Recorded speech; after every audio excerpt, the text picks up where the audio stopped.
Hi, I'm Roger Love, celebrity voice coach and author of the best-selling book, Set Your Voice Free. People ask me all the time, should they start their speech with a joke?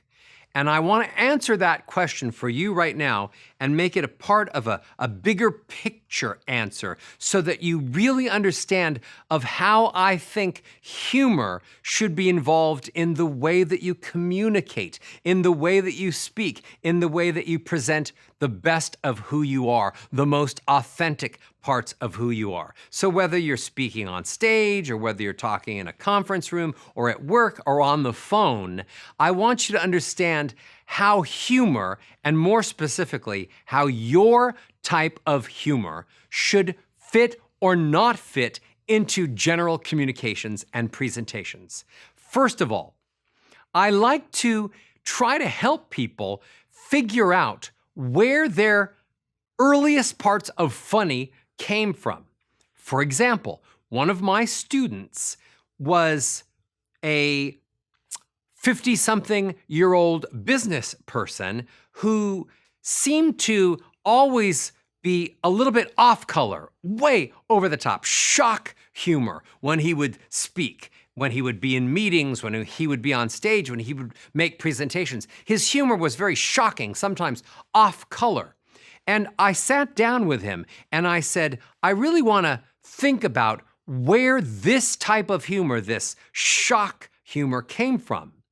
And after about 2 minutes, we traced it back to the fact that when his little sister was born, she was born as an addict because his mother was taking painkillers for a particular legitimate illness, and when she was pregnant, the baby was born and it was already addicted to painkillers. So there was a ton of crying going on when his little sister was born.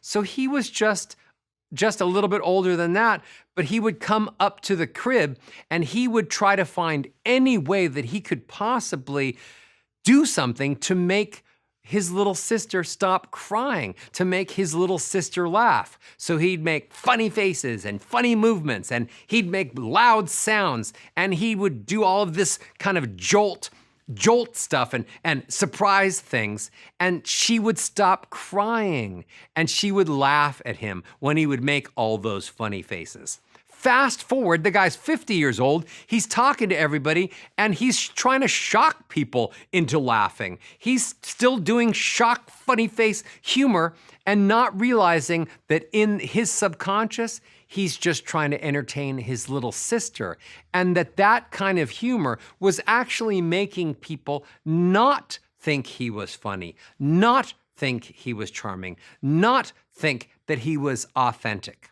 What are you doing with your humor? Is it working for you? Is it not working for you?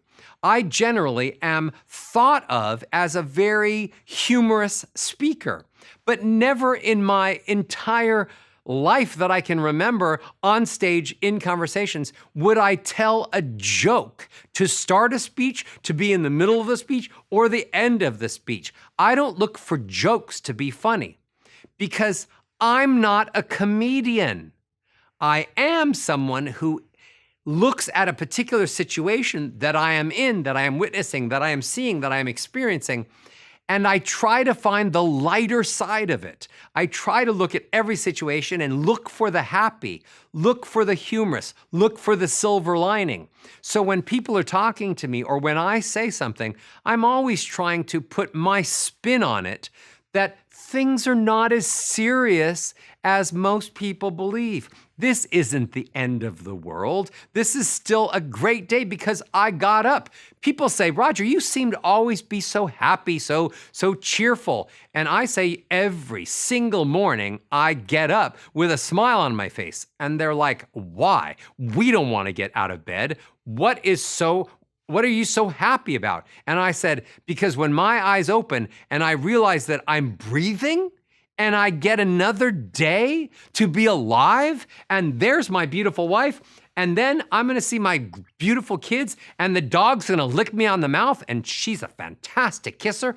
This is a great day. I have every reason to be joyful, to be humorous, to think it's funny, to think that my day is filled with endless possibilities. So that's me. I'm hardwired like that. But how are you hardwired? I'm not trying to tell jokes. If I tried to tell a joke on stage, it would bomb, no matter how much the people in the audience loved me. It would be dependent upon how funny the joke itself is. But that's not where I believe communication humor should come from.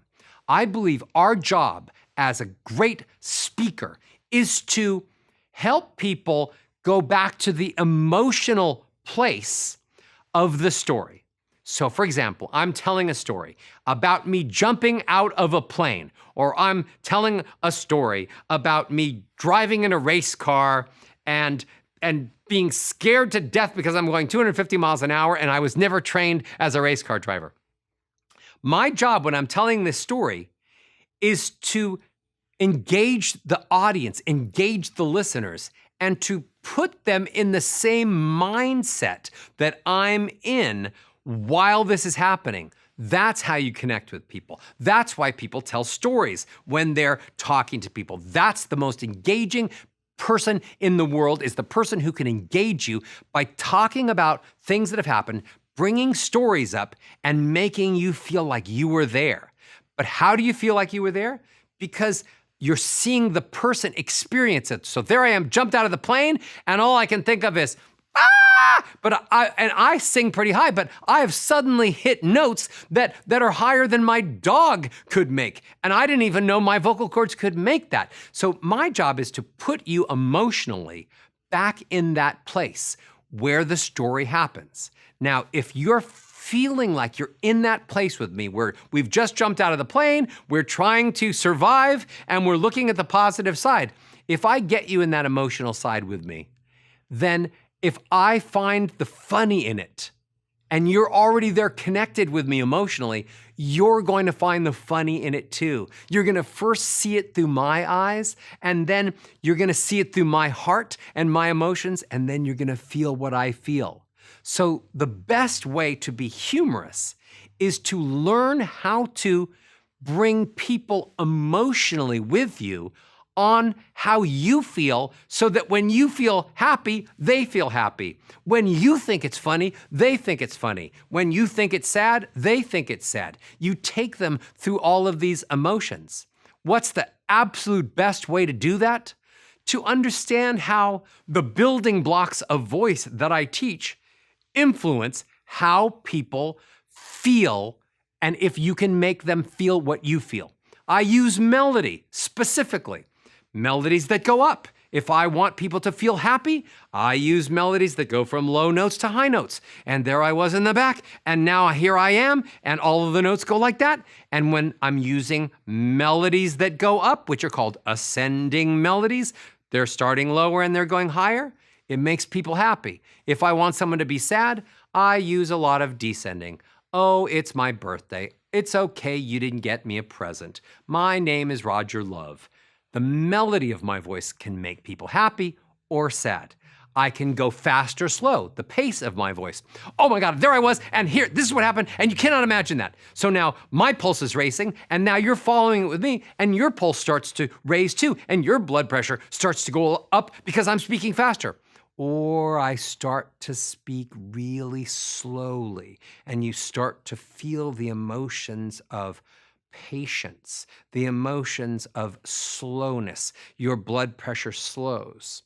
All I'm saying is that if I use pitch, pace, tone, melody, and volume to help make the sounds of happy and sad and funny and all of the emotions that are possible, then when I am happy, when I see the funny side, it's because I feel it. I feel how joyful that is. My humor comes from the joy of experiencing something and seeing it in a way that is unique to me waking up on the happy side of the bed. And if I can make the sounds of my voice that make you feel what I'm feeling, then you'll laugh when I laugh. People actually say this to me. They'd never seen this before. I'm on stage and I'm talking about something and I start to laugh when they laugh. And people said, I thought that's weird that you laugh at the same time we're laughing. And I'm like, because I didn't know what I was going to say. I was so in the moment that my humor came from I didn't know I was going to say that. So if it's funny to you and it's funny to me, we're in that moment connected together. So should you use a joke?